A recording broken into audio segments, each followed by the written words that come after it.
नहीं पता कि किसी ने सोचा है या नहीं, लेकिन इस बात पर गौर करें कि वुल्वरिन और डेडपूल की सेल्फ हीलिंग पावर में कौन ज्यादा शक्तिशाली है। पहले आपको दोनों की शक्तियों की उत्पत्ति समझनी होगी। जब मैंने उनकी सभी फिल्मों को दोबारा देखा तो मैंने एक निष्कर्ष निकाला। डेडपूल और वुल्वरिन दोनों के पास शक्तिशाली सेल्फ हीलिंग पावर है, लेकिन कुछ मामलों में अंतर है। सबसे पहले वुल्वरिन की सेल्फ हीलिंग पावर मुख्यतः एडमांटियम धातु के इंजेक्शन से आती है और इसके म्यूटेंट जीनोम की वजह से वह अधिकतर गंभीर चोटों से तेजी से ठीक हो सकता है, गन शॉट और नाइफ वाउंड जैसे। मेन हमने उसे एक जापानी सोल्जर को बचाने के लिए सभी प्रकार की गोलियों की चोटों को सहते हुए देखा। अगली ही सेकंड उसके शरीर की चोटें ठीक हो जाती हैं। मेन बैटल के दौरान उसने अपनी मानसिक स्थिति खो दी।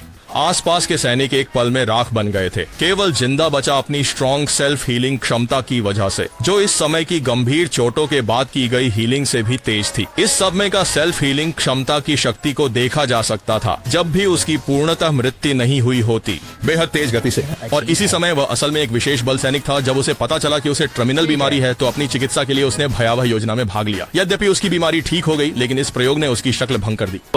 बिना कोई निशान छोड़े इसकी लगभग अजेय सेल्फ हीलिंग क्षमता होती है। चाहे उसका शरीर टुकड़ों में बंट जाए या उसे एसिड अटैक और बुलेट जैसी चरम चोटें पहुंचे, वह फिर से नई तरह से ठीक हो सकता है। इस दौरान रेड प्लेट्स ने उसे 2 हिस्सों में तोड़ दिया। दूसरे दिन वो नई टांगों के साथ खड़ा हो गया। अगर ध्यान से देखें तो इस समय उसकी टांगें अभी भी आधी मेटल की हैं। इस घटना के दौरान उसका शरीर पूरी तरह से तबाह हो गया, लेकिन कुछ ही दिनों में वह फिर से लौट आया। चिंताकों की आत्म हीलिंग क्षमता कुछ ही क्षणों में होती है, जबकि वो उलार को घंटों में गिना जाता है। इसलिए जब वुल्फ अंकल की क्षमता की बात आती है तो उसकी गति घंटों की तुलना में बहुत तेज है। अब सवाल ये उठता है कि अगर रेड टैंक ने वुल्फ अंकल को 2 हिस्सों में बांट दिया तो क्या वो जीवित रह सकते हैं और ये दोनों क्या अंतिम दुश्मन का सामना कर पाएंगे? अपने विचारों को कमेंट सेक्शन में बताना न भूलें।